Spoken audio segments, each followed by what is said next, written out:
মাননীয় প্রধান উপদেষ্টা যখনই কোনো রাজনৈতিক দলগুলোর সাথে মিটিং ডাকেন, এনসিপি-কে এই মিটিংগুলোতে অন্তর্ভুক্ত করা হয়। ব্যাপারটা নিয়ে অনেক রাজনৈতিক দলের মধ্যে বেশ কিছু রিজার্ভেশন রয়েছে। একটি অনিবন্ধিত দল কেন ডাক পাবেন প্রধান উপদেষ্টার সাথে মিটিংয়ে? অভিযোগটা তেমন একটা যুক্তি আমি খুঁজে পাই না, কারণ নিবন্ধন লাগে ইলেকশনের জন্য। ওনারা আবেদন করেছেন, প্রথমবার একটু সমস্যা হচ্ছে, কিন্তু হয়তো পেয়েও যাবেন ইলেকশনের আগে। তো কথা সেটা না, কথাটা মূল কথা হচ্ছে এনসিপির ডাক পরে, কারণ এনসিপিতে আছেন এমন ব্যক্তিবর্গ যারা জুলাই আন্দোলনে যে লাখো তরুণ জনতা শ্রমিক নেমে এসেছিল রাস্তায় এবং আন্দোলনটি সংগঠন হয়েছিল, এটাতে যারা নেতৃত্ব দিয়েছেন তারাই মূলত এখন এনসিপির কর্ণধার। তাদের একটা বিশেষ মূল্যায়ন করাটাই স্বাভাবিক, এবং ওনাদের প্রতি প্রধান উপদেষ্টার এবং দেশের আপামর জনসাধারণের একটা বিরাট অংশের একটা বিশেষ সহানুভূতি রয়েছে। এই সহানুভূতির প্রতি রেসপেক্ট দেখাতে হবে। তো ওনাদের কমপ্লিট শাটডাউন, বাংলা ব্লকেট কর্মসূচি এবং মার্চ টু ঢাকা কর্মসূচি যেভাবে আন্দোলনকে বেগবান করেছে সেটা প্রশংসনীয়, এবং হয়তো ওই মার্চ টু ঢাকা কর্মসূচি একদিন আগিয়ে না নিয়ে আসলে হাসিনার ওই দিন পতন হতো না। She had to go eventually. এটা একটা অ্যাবসার্ড, থিয়েটার অফ দ্য অ্যাবসার্ডে পরিণত হচ্ছিল।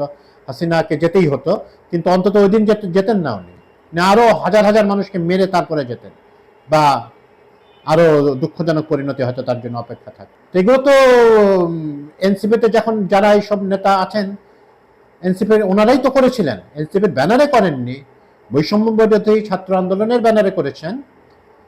এবং সেখানে শুধু এনসিপির লোক ছিলেন না, অনেকেই ছিলেন, সব দলের লোক ছিলেন, দুই চারজন নাকি আওয়ামী লীগের লোকও ছিলেন। তো কিন্তু নেতৃত্ব ওনাদের দিয়েছিলেন, তো এটা তো অস্বীকার করার কোনো উপায় নেই, এটা মেনে নিতে হবে। তো এখানে নিবন্ধন অনিবন্ধিত হননি এটা মূল ব্যাপার নয়। মূল ব্যাপার হচ্ছে তাদের জুলাই আন্দোলন, গণ অভ্যুত্থানে, মনসুন রেভলিউশনে তাদের নেতৃত্বে দানকারী ভূমিকা। গোপালগঞ্জে তাদের উপর ন্যাক্কারজনক হামলার পরে ওনাদের সিকিউরিটি বেশ জোরদার করা হয়েছে রাষ্ট্রের পক্ষ থেকে। এটা নিয়েও অনেকের আপত্তি। কেন? ওনারা মানে রাষ্ট্রের দায়িত্ব হচ্ছে সবার নিরাপত্তা বিধান করা।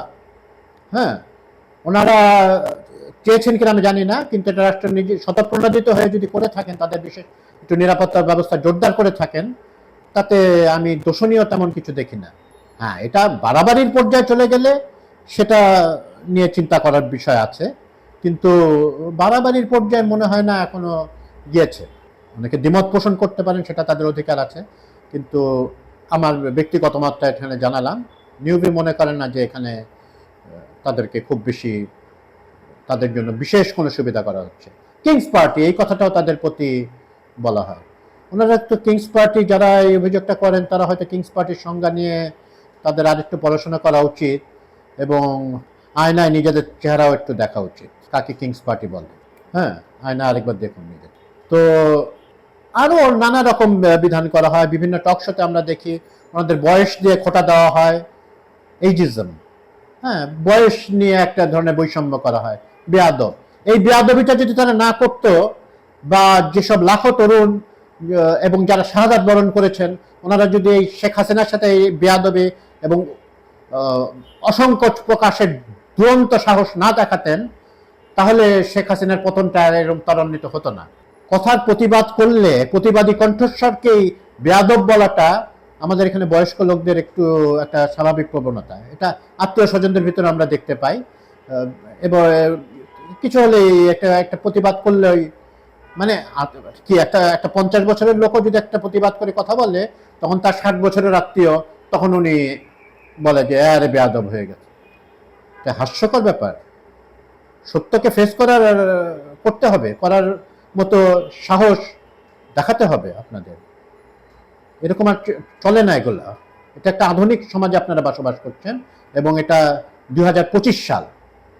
It's not 1925, it's 2025। ওনাদেরকেও অবশ্য এনসিপিকেও বলা আছে আপনারাও এক ধরনের বৈষম্য করেন। আপনারা শুধু তরুণরাই সবকিছু করেছে, তরুণরাই সবকিছু করতে পারবে, এখানে কোনো বয়স্ক লোকদের স্থান নাই আমাদের, মানে তাদের দিয়ে কিছু হবে না, এটাও কিছু গাইডেন্স লাগে, কিছু বয়স লাগে। একটা 40 বছরের মানুষও তো এখানে নেই আপনাদের পার্টিতে। তো আপনারা তো একটা একটা বিশাল ভোটারদেরকে এমনি সরিয়ে দিচ্ছেন। আপনারাও একটু পুনর্বিবেচনা করুন। এবং আপনাদের যে নারী সহকর্মীরা যে আন্দোলনে যত প্রমিনেন্ট ছিলেন, আপনার পদযাত্রাগুলোতে অত প্রমিনেন্ট না। তো এদের পদযাত্রা এখন অব্যাহত আছে, অধিকাংশ জায়গায় বেশ সফলভাবে এটা সম্পন্ন হচ্ছে। গোপালগঞ্জে তো হয়নি, আরো দু এক জায়গায় আশানুরূপ লোকজন হয়নি, কিন্তু মোটামুটি এটা দেখাচ্ছে। এবং এই ধরনের ব্যাপারটা, এই পদযাত্রার ব্যাপারটা আমাদের এখানে মোটামুটি নতুনই বলা যায়। তো এনসিপিকে সমালোচনা করার অনেক জায়গা রয়েছে, অনেক রকম দুর্নীতির অভিযোগ রয়েছে, প্রমাণিত হয়নি কিন্তু অভিযোগ উঠেছে।